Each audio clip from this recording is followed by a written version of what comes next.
جب حضرت عثمان غنی رضی اللہ تعالیٰ عنہ کا محاصرہ کر لیا گیا اور یہ خلافت کا آخری آپ کا دور ہے، 82 سال کی عمر تھی اس وقت آپ کی، اور یہ تاریخ کا دردناک باب ہے کہ حضرت عثمان غنی پر 40 دن تک پانی بند رہا۔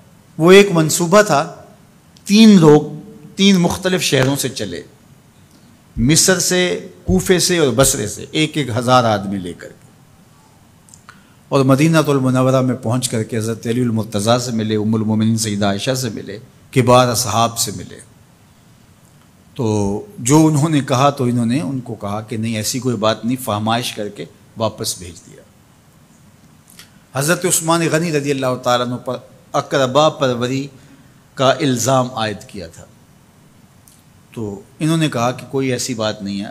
پھر یہ تھا کہ آپ نے کم عمر گورنر، کم عمر لوگ مقرر کیے، تو حضرت عثمان نے کہا کہ حضرت اسامہ بھی تو کم عمر تھے، حضور نے ان کو اگر مقرر کیا ہے تو یہ تو مثال ہمارے سامنے موجود ہے۔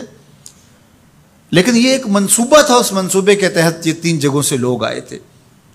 وہ 3 دن کی مسافت کے بعد پھر تینوں واپس آ گئے، تو یہ ایک سوالیہ نشان ہے کہ تینوں کیوں واپس آ گئے، کوئی ایک تو نہ آتا نا۔ تو یہ سب طے شدہ منصوبہ تھا، اور پھر انہوں نے مدینہ المنورہ کو گھیر لیا، اور جس طرح سے بلوائیوں نے حالات پیدا کر دیے۔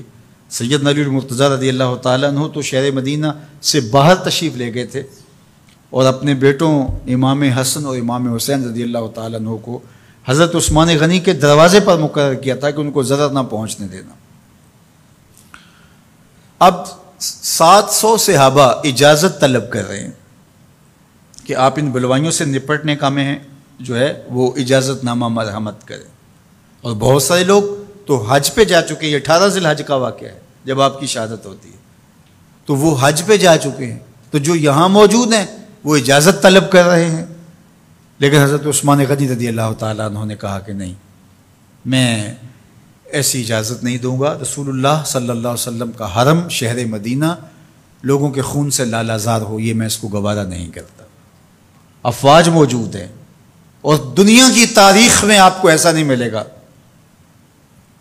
کہ اتنی بڑی حکومت کسی کے پاس ہو اور وہ خود گھیر لیا جائے، اس کا پانی بھی بند ہو جائے، اور وہ حکم دے کہ نہیں، میرے لیے آپ ایک قطرہ بھی خون نہیں بہائیں گے۔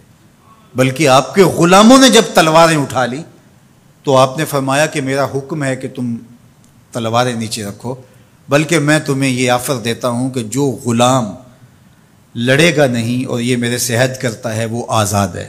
حضرت ابو ہریرہ رضی اللہ تعالیٰ عنہ، حالانکہ یہ پڑھنے پڑھانے والے لوگ تھے، تعلیم و تعلم سے ان کا تعلق تھا، لیکن وہ بھی تلوار لے کے حضرت عثمان غنی کے دفاع میں آگے۔ لیکن حضرت ابو ہریرہ رضی اللہ تعالیٰ عنہ کو بھی حضرت عثمان غنی روک دیتے۔ مالک بن اشتر کہنے لگا کہ ہم آپ کی دستبرداری کے خواہاں ہیں، آپ خلافت سے دستبرداری اختیار کر لیجئے۔ تو حضور علیہ الصلوۃ والسلام کے اس جانثار صحابی نے، حضرت عثمان غنی نے فرمایا یہ نہیں ہو سکتا۔ دستبردار کیوں نہیں ہوئے؟ لگتا تھا یہ سب سے زیادہ آسان تھا، لیکن حضور نے ارشاد فرمایا تھا، اے عثمان، تمہیں اللہ ایک قمیض پہنائے گا، لوگ اس کو اتارنا چاہیں گے، تم کبھی نہ اتارنا۔ تو اس سے مراد خلافت کی قمیض ہے، اور ان کی شہادت کی خبر بھی اللہ کے محبوب علیہ السلام نے دی تھی، اور اگر آپ دستبردار ہو جاتے تو یہ ایک کھلونا بن جاتا، بازیچہ بن جاتی خلافت۔ چند آدمیوں کے پریشر سے خلافت سے دستبرداری کرنا پڑتی۔ اچھا، ایک یہ سوال بھی پیدا ہوتا ہے، چند باغی تھے، ان کو کس طرح کچل دیا جاتا؟ لیکن حضرت عثمان غنی یہ نہیں چاہتے تھے۔ ایک تو یہ کہ مدینے کی حرمت پامال نہ ہو، اور دوسرا پورے عالم اسلام کو آگ لگانے کا جو منصوبہ تھا، 3 مختلف شہروں سے 1000 آدمی لایا گیا ایک منصوبے کے تحت، اور انہیں لاشیں چاہیے تھیں، اور جو ان کے پیچھے کام کر رہے تھے نادیدہ ہاتھ، ان کا منصوبہ یہ تھا کہ یہاں سے مختلف سمتوں میں، یہ تینوں شہر مختلف سمتوں میں تھے، تینوں سمتوں میں جب لاشیں جائیں گی تو پورے عالم اسلام کو ہم جو ہے وہ خانہ جنگی کی آگ میں دھکیل سکیں گے۔ تو حضرت عثمان غنی ان سازشوں سے آگاہ تھے، تو سب سے اہون اور آسان یہ تھا کہ قربانی پیش کر دی جائے، اور پھر انہوں نے سن بھی رکھا تھا کہ 2 شہید ہیں، شہید تو انہوں نے بہرحال ہونا ہے، تو لہٰذا میں خلافت سے دستبردار بھی نہیں ہوں گا، اور شہر مدینہ کی حرمت بھی پامال نہیں ہونے دوں گا۔ اور تیسری بات یہ ہے کہ میں خود مظلوم شہید کر دیا جاؤں، تو وہ آپ نے یہ گوارا کر لیا۔ تو 18 ذوالحج تھا، جمعہ کا ہی دن تھا، اور حضرت عثمان غنی رضی اللہ تعالیٰ عنہ روزے سے تھے، عصر کا وقت تھا، قرآن مجید کی تلاوت کر رہے تھے۔ حضرت امام حسن، امام حسین اور حضرت عبداللہ بن زبیر اور دیگر لوگ آپ کے دروازے پہ پہرا دے رہے تھے، لیکن باغی پچھلے گھر سے دیوار پھلانگ کے آپ کے گھر میں داخل ہوئے اور تلوار سے وار کیا۔ آپ کی زوجہ حضرت نائلہ آگے بڑھی اور ہاتھ سے روکنا چاہا، آپ کی انگلیاں کٹ گئیں۔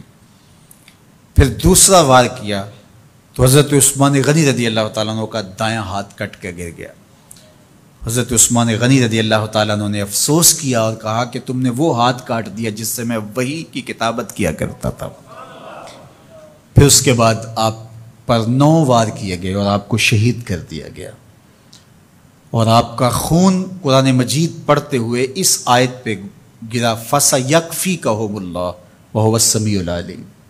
تو حضرت عثمان غنی رضی اللہ تعالیٰ عنہ مظلوم شہید کیے گئے، بھوکے اور پیاسے شہید کیے گئے، ظلماً شہید کیے گئے۔ حضرت عبداللہ بن عمر رضی اللہ تعالیٰ عنہ فرماتے ہیں کہ حضور فتنوں کا ذکر کر رہے تھے کہ فتنے ہوں گے، بہت بڑے فتنے ہوں گے۔ تو ایک شخص نے چادر اوڑھی ہوئی تھی اور وہ مجلس واعظ کے قریب سے گزرا جہاں حضور کچھ ارشاد فرما رہے تھے، تو آقا کریم نے اشارہ کر کے کہا اس دن یہ شخص حق پہ ہوگا۔ عبداللہ بن عمر کہتے ہیں کہ میں اٹھا اور جا کے دیکھا تو وہ حضرت عثمان تھے، تو میں نے حضرت عثمان کے چہرے کو پکڑ کے تھوڑا سا حضور کی جانب کیا اور میں نے کہا حاضہ حضور، یہ اللہ کے محبوب فرمایا ہاں یہی، جب فتنے ہوں گے تو فرمایا یہ حق پہ ہوگا۔ تو حضرت عثمان غنی رضی اللہ تعالیٰ عنہ حق کی راہوں کے مسافر، جنہیں حضور کی زبان سے شہید کہا گیا، اور شہید کسی کا انجام ہوتا ہے، تو حضور نے فرمایا یہ شہید ہوگا۔ شہید وہی ہوتا ہے جو بحالت ایمان اس دنیا سے راہ خدا میں اپنی جان قربان کرے۔ فرمایا فَإِنَّمَا عَلَيْكَ نَبِيٌّ وَصِدِّيقٌ وَشَهِيدَانِ، اے پہاڑ رک جا، تو جانتا نہیں تیرے اوپر اللہ کا ایک نبی ہے، ایک صدیق ہے اور 2 شہید ہیں۔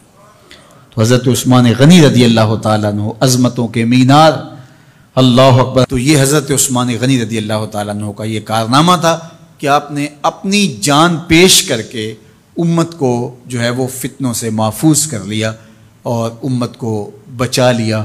حضرت عثمان غنی رضی اللہ تعالیٰ عنہ پہ کروڑوں رحمتیں، کروڑوں سلام۔ ہم آپ کی عظمت کو سلام پیش کرتے ہیں، عقیدتوں کا خراج پیش کرتے ہیں۔